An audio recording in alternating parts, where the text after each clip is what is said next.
Hi Math 100, this is Dr. Thomas, and I wanted to go over some problems that you were challenged by. So here goes. Let's start with complex fractions. All right, first example is this example that you see here, and notice that we have 3 fraction bars. Now, to simplify a complex fraction, you want 1 fraction bar or less. So we have 2 too many at this point. Now, what we can do is multiply the entire numerator and the entire denominator by the same thing, which is the LCD. So that's what I'm going to do. And obviously the LCD here is a minus 2 because that's the only denominator we have. So let's multiply the entire numerator by a minus 2 and the entire denominator by a minus 2. What's going to happen here is that's going to cause us to distribute this, right? And I'm going to rewrite it like this: a minus 2. I'm going to multiply that times a plus 4. So I'm going to put that in parentheses because I have to multiply a minus 2 times the entire thing, a and the 4, plus if you multiply a minus 2 times 5 over a minus 2, then your a minus 2's will cancel out. But let me go ahead and write it so you can see. If you write it all out, you're going to be able to go back and cancel out those a minus 2's. So that's what I'm going to do down here. A minus 2 times a plus 6 plus a minus 2 times 15 over a minus 2. Again, we can cancel out the a minus 2's here, and we don't have to deal with that anymore. Now, let's distribute or FOIL this out. So we have a squared plus 4a minus 2a minus 8. Then we only have that 5 here. Then we have another situation where we are foiling. So that's a squared plus 6a minus 2a minus 12 plus 15. Now it's time to collect like terms. So we collect like terms. We have a 4a minus 2a, so that's a squared plus 2a. And then we have this negative a plus 5, which is negative 3. In the denominator, we have an a squared, 6a minus 2a, which is 4a, and negative 12 plus 15, which is plus 3. Now notice that we have trinomials now that are factorable. So we're going to factor those. What factors of negative 3 add to 2? So I know we have 3 and 1, but since that 2a is positive, I'm going to make my 3 positive and make my 1 negative. That way, we'll have a positive 2a in the middle and a negative 3 on the end. And here you have a plus 1 times a plus 3. And notice we have common factors of a plus 3, so we can cancel that out. And we're left with just a minus 1 over a plus 1. All right, another complex fraction is 7t squared over 11x squared over 3t over x squared t. So notice the difference between these two. This one, you have a lot of pluses and minuses. Well, pluses in the middle. Notice that. But this one, you don't have any terms. In this case, this is understood except when something like this occurs, we keep, change, flip. So if we keep, change, flip, then we get 7t squared divided by 11x squared times x squared t over 3t. And if so, Now we can cancel things out because 11x squared here will cancel out with that 11x squared. This t will cancel out with this t, for example. And let's see, we still have a 7 in the numerator. We have a t squared in the numerator. We have 11 and we have a 3 down here. So we have 33 in the denominator. Again, we need to determine the LCD because we got to get this down to one fraction bar less. Right now we have 1, 2, 3, 4, 5 of them. So we have 4 too many. So let's multiply top and bottom by the LCD here, which is a minus 5 times a minus 2. So top and bottom again, a minus 5 times a minus 2. And we can do that because a minus 5 times a minus 2 divided by itself is 1. So all we're doing is manipulating the situation. Now let me go ahead and multiply this out because we are distributing, right? So again, we're multiplying that LCD times everything. That's all we're doing to cancel out these denominators. So notice a minus 5 cancels here, a minus 2's cancel here, a minus 2's cancel here, and a minus 5's cancel here. So what do we have left? Here we have that 2a here, so I'm going to write that first, and then we also have that a minus 2 left in the numerator, plus that the a minus 2's went away, but we still have that a minus 5 times 1, which is simply a minus 5. And then in the denominator, the a minus 2's left here, we have a 9, we'll write that first. And then we have this a minus 5 here. So a minus 5 minus, we have a 5 here, write that, times a minus 2. So the next thing we need to do is just simplify this. So that's 2a squared, if we distribute that, minus 4a plus a minus 5 divided by 9a minus 45 minus 5a plus 10. And here we go. We have like terms, so that's 2a squared minus 3a minus 5 over, then we have 9a minus 5a, which is 4a, and then we have this negative 45 plus 10, which is negative 35. Now, at this point, you need to determine whether you can factor this trinomial, 2a squared minus 3a minus 5. That's negative 10, and then you need to determine whether that's factorable.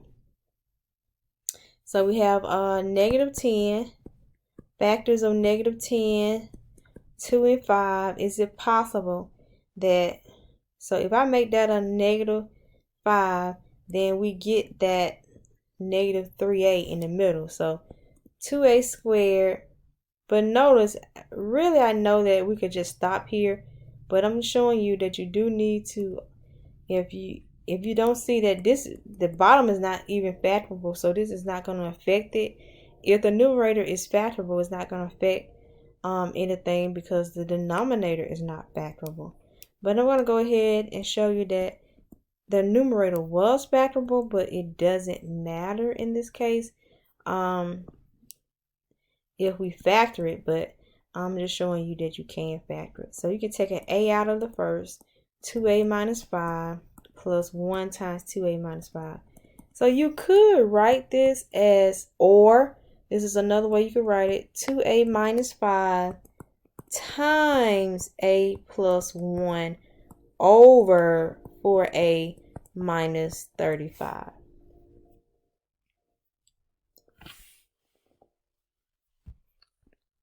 All right, why not? Let's go with one more complex fraction. This will be the fourth one.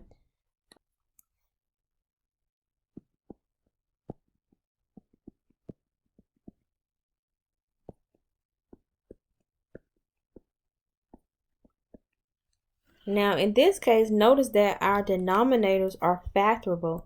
So that's what we need to tackle first. If your denominators are factorable, do that first. Now, y squared plus y has a GCF of y. So we're going to take that out. And what about xy plus x? Yes, it has a GCF of x, so x times y plus 1.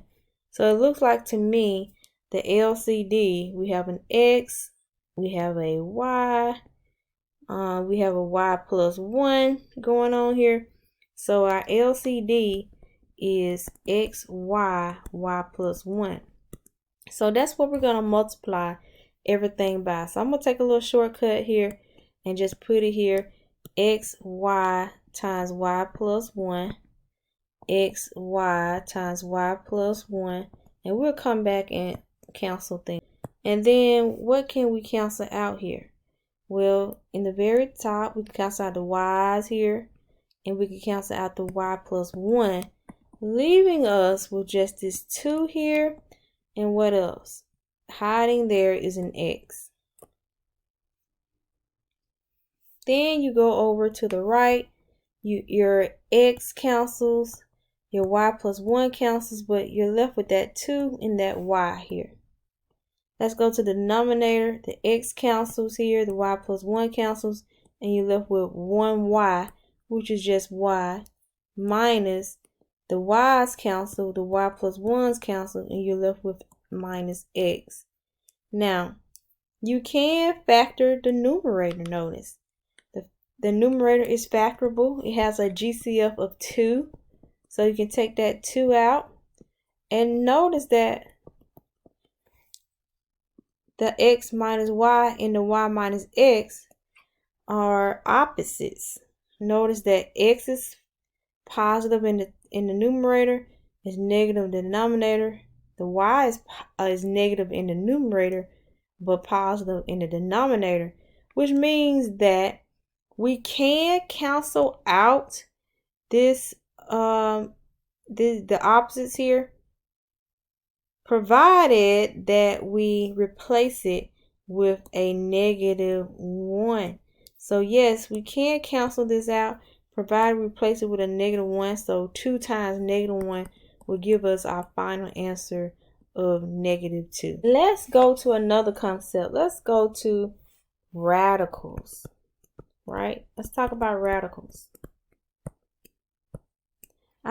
And we want to simplify that. And right now we need to just say this. We need to rationalize. We need to rationalize the denominator, because there's a rule in math that says that we can't have radicals in the denominator. So what we're going to do is multiply top and bottom by the conjugate of the square root of 2 plus the square root of 7. And that is the square root of 2 minus the square root of 7. So the conjugate is just the middle sign. Change the middle sign. So if we do that in the denominator now, we have the square root of 2 times the square root of 2, which is 2. And since these are conjugates, the middles will cancel out, but I'll go through the motions. Square root of 2 times negative square root of 7 is negative square root of 14. But notice that we're going to have that positive square root of 14. And then you have that minus 7. So notice that as expected, that cancels out because you're multiplying conjugates. One is plus, one is minus. So your middle terms will cancel. Numerators are not like that. They are not conjugates actually, right? So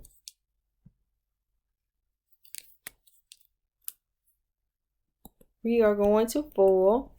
That's the square root of 14. Then we have minus 7. Because square root of 7 times square root of 7 is square root of 49, which is 7. And then you have minus 2 in the middle here, because the square root of 4 is 2. And then you also have plus the square root of 14.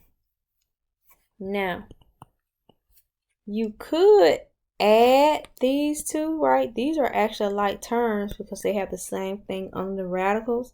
So 1 radical 14 plus another radical 14 is 2 radical 14.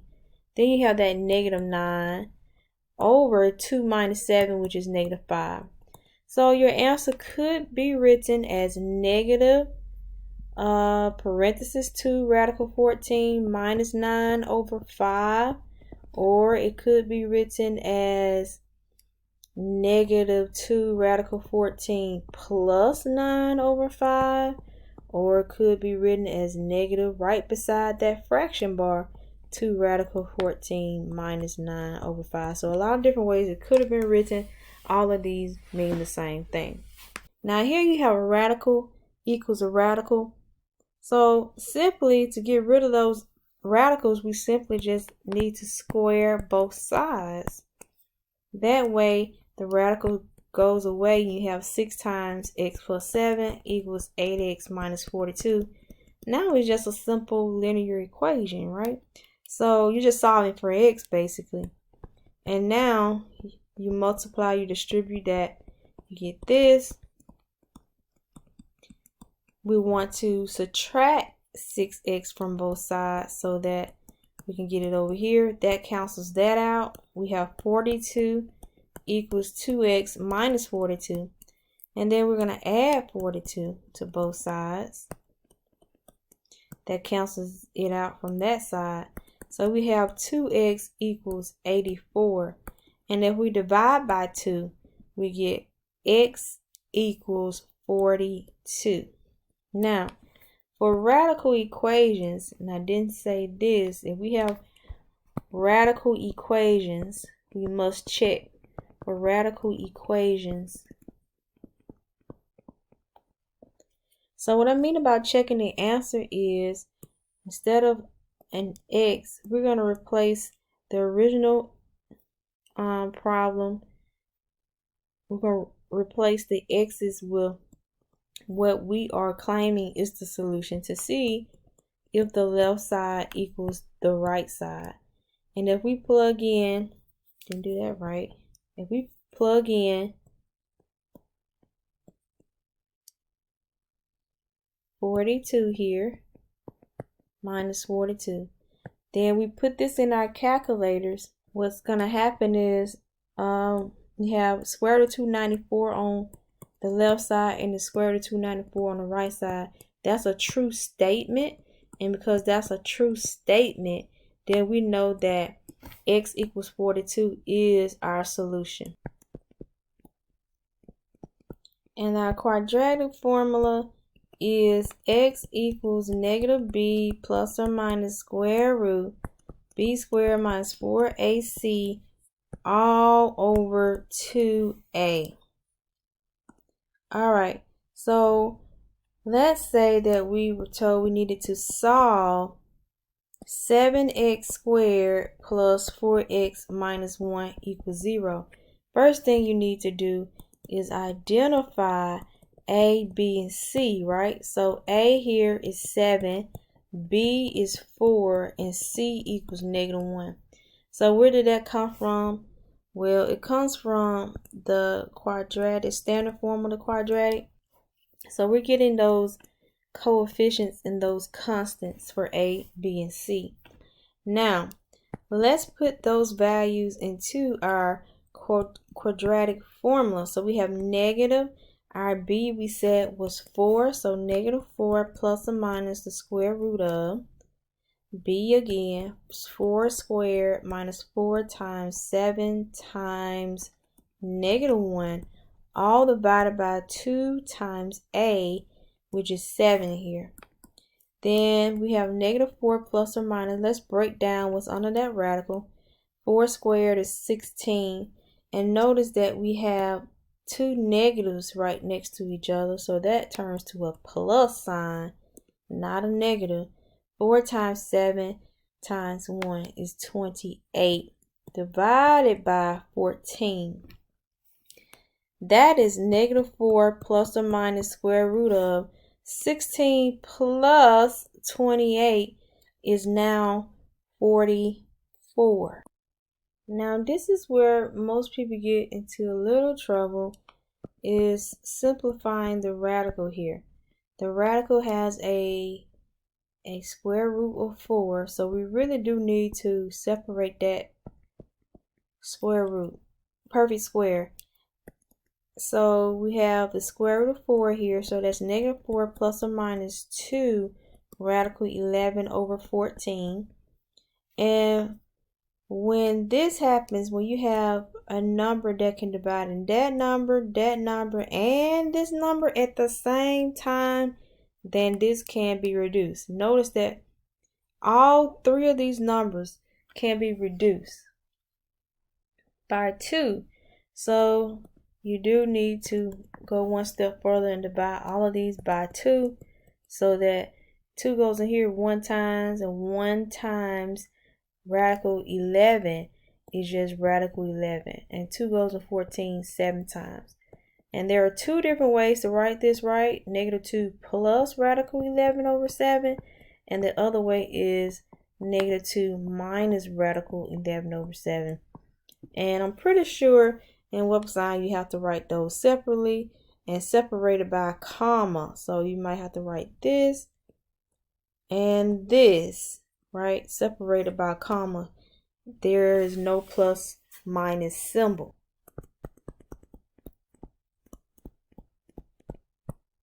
Let's say that you were asked to graph f of x equals x squared plus 6. First thing you need to know is, even before you even get started with a graph, you need to determine what type of shape that you're working with. And since our degree is 2, we're dealing with a parabola.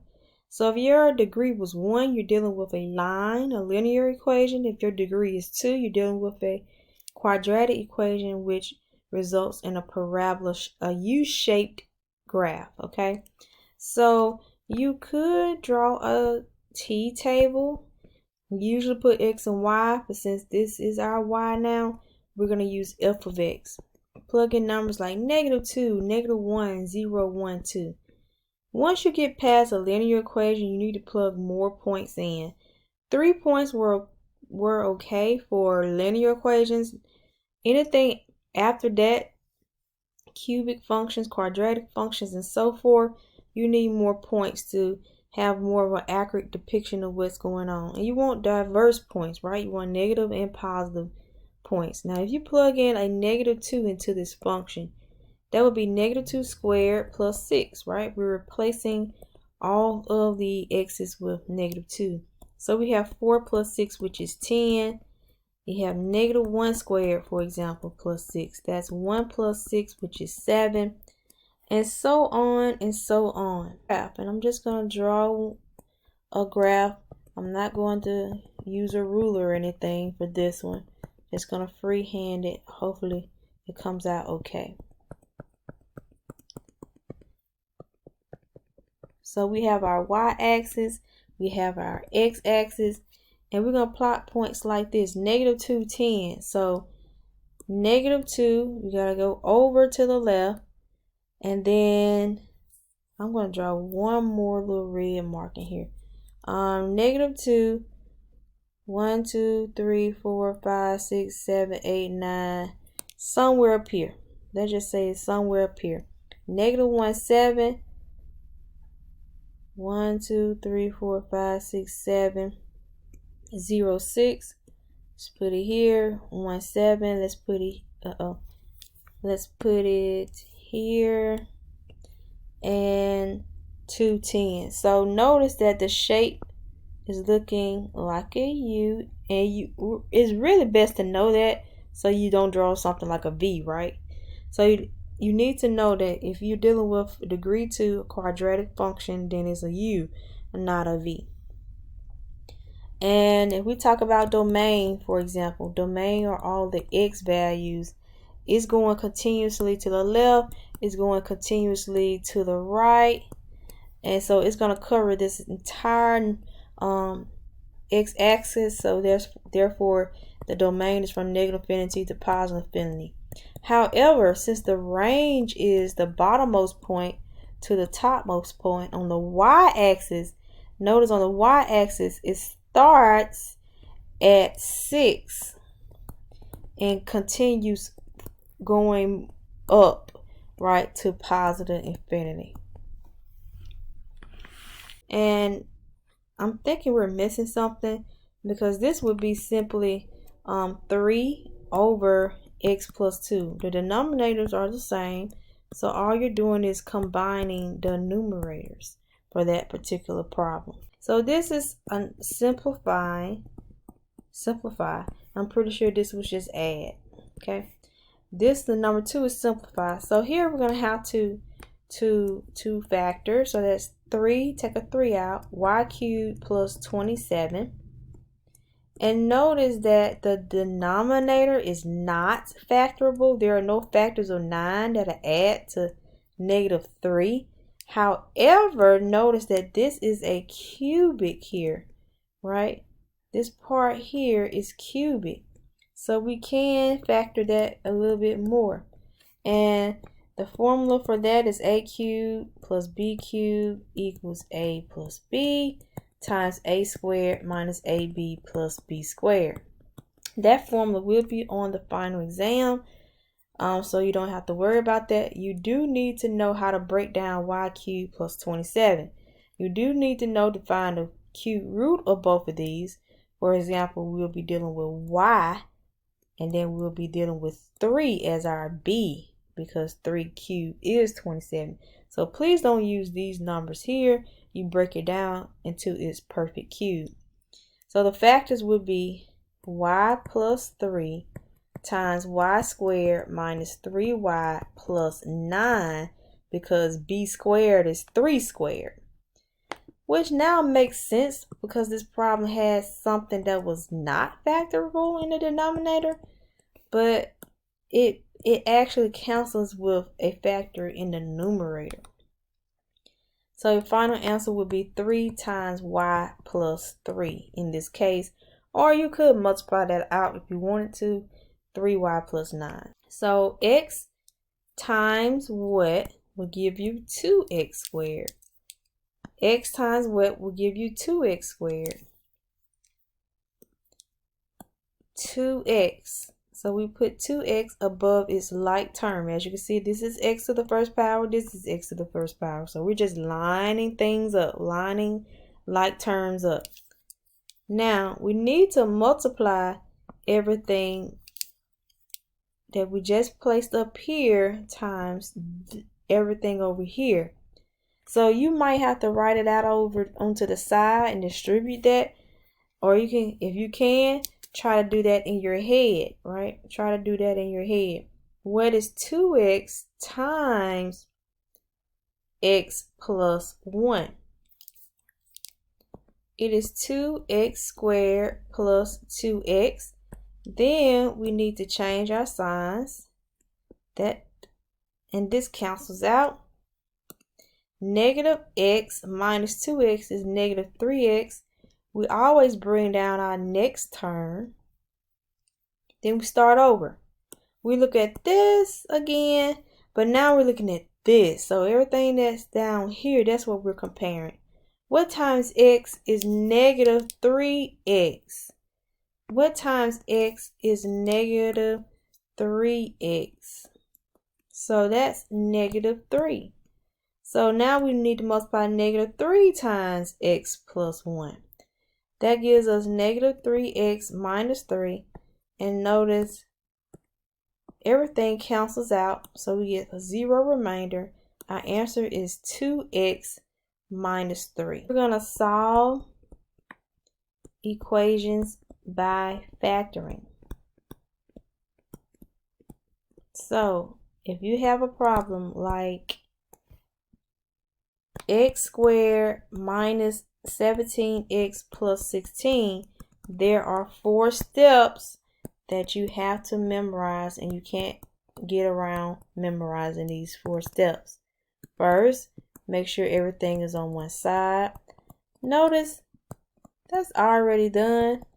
Make sure everything is on one side, set to 0. Done. That's number 1. Second step is to factor. So that would be, for example, x, because that would give me x squared. Factor of 16 to add to 17 would be negative, negative.